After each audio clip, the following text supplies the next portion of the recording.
Assalamualaikum warahmatullahi wabarakatuh. Nama saya Ahmad Salman Daniel bin Ahmad Zainuddin.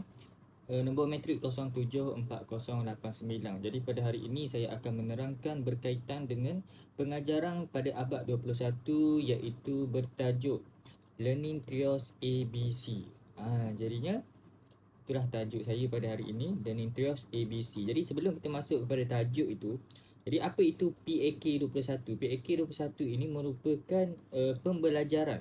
Merupakan salah satu proses pembelajaran fokuskan berpusatkan murid, berteraskan elemen komunikasi, kolaboratif, pemikiran kritis dan kreatif serta aplikasi nilai-nilai murni dan etika. Jadinya PAK21 ni telah lama dilaksanakan iaitu sejak pada tahun 2014. Jadinya Learning Trios ABC ni apa? Jadi dia adalah setiap PAK21 tu dia ada konsep dia, konsep pelaksanaan dia macam mana.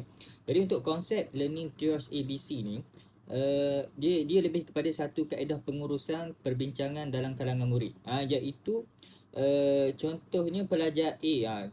ABC tu merangkumi kepada pelajar lah. Bermaksudnya ada 3 orang pelajar dalam satu kumpulan. A mewakili pelajar A, B pelajar B, C pelajar C. Bermakna ada 3 orang pelajar.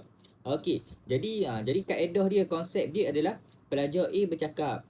Pelajar A bercakap. Jadi apa yang perlu dibuat oleh pelajar B dan C? Pelajar B dan C akan dengar. Akan dengar apa yang dicakapkan oleh pelajar A, kemudian bertanya soalan jika ada soalan lah.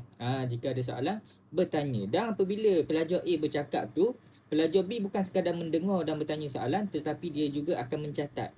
Dia akan mencatat apa yang disampaikan oleh pelajar A lah. Okey, jadi seterusnya dia pergi pula kepada konsep yang seterusnya adalah pelajar B bercakap pula.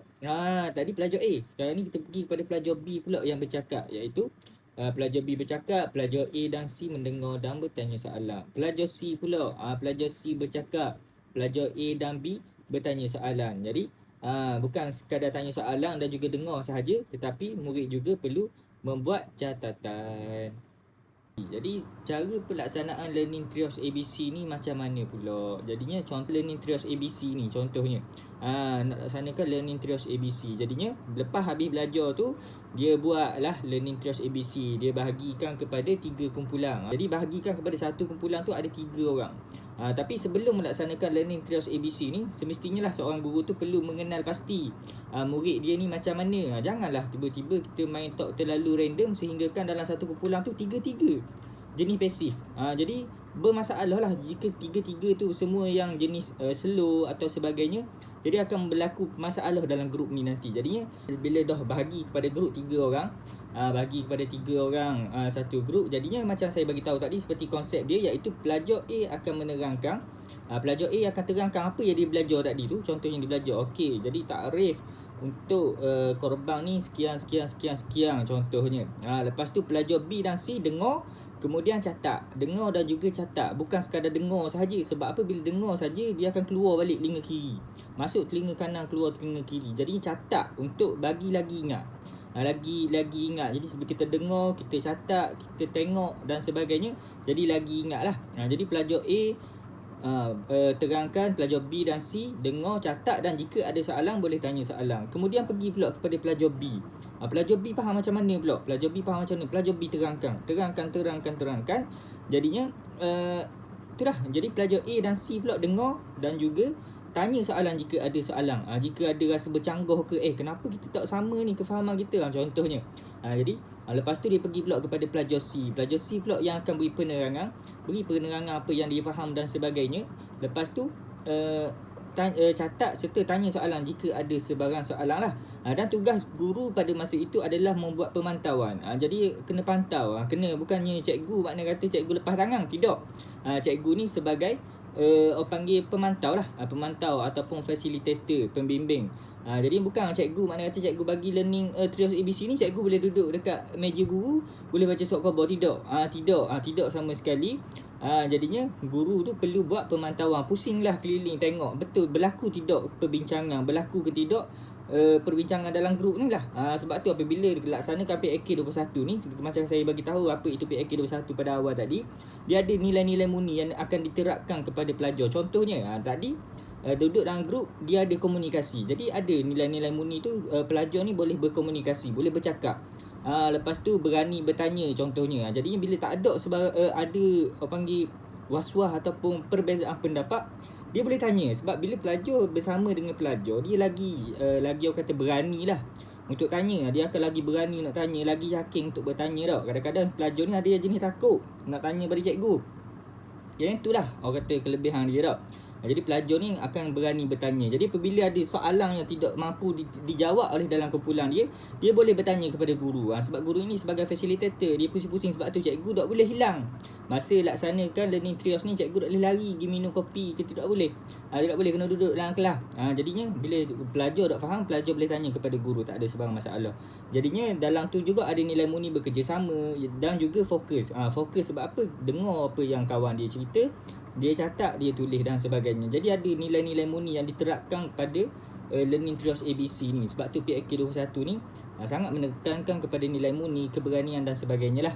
Jadi begitu sahaja cara pelaksanaannya. Jadi pelajar-pelajar tak ada lah yang masalah yang takut nak tanya tadi tu. Masa cikgu mengajar tu dia takut nak tanya, tiba-tiba dia tanya dalam grup. Lepas tu grup tu jadi persoalan yang dia nak tanya tu boleh terjawab lah, kata.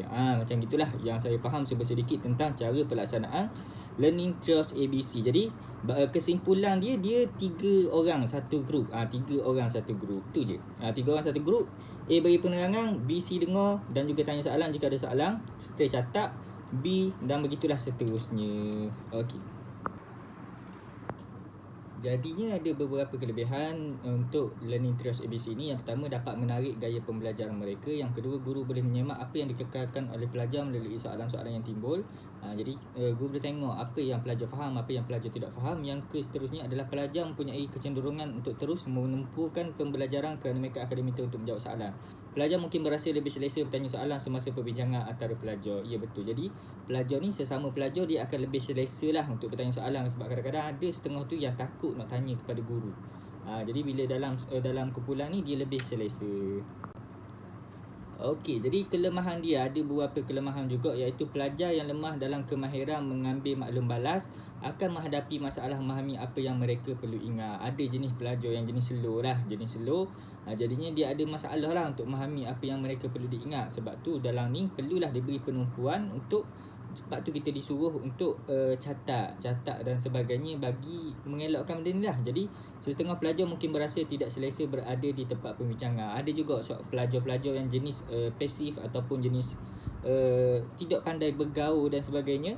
Jadi tidak selesa lah berada dalam perbincangan. Mungkin orang lain, 2 orang lagi tu aktif tiba-tiba dia senyap, dia jadi serba salah dan sebagainya. Sebab itulah perlunya kefahaman antara ahli grup. Perlulah ada support each other lah bagi mengelakkan kelemahan-kelemahan ini. Jadi saya rasa itu sajalah daripada saya. Untuk kali ini. Jadi wallahu ta'ala alam. Assalamualaikum warahmatullahi wabarakatuh.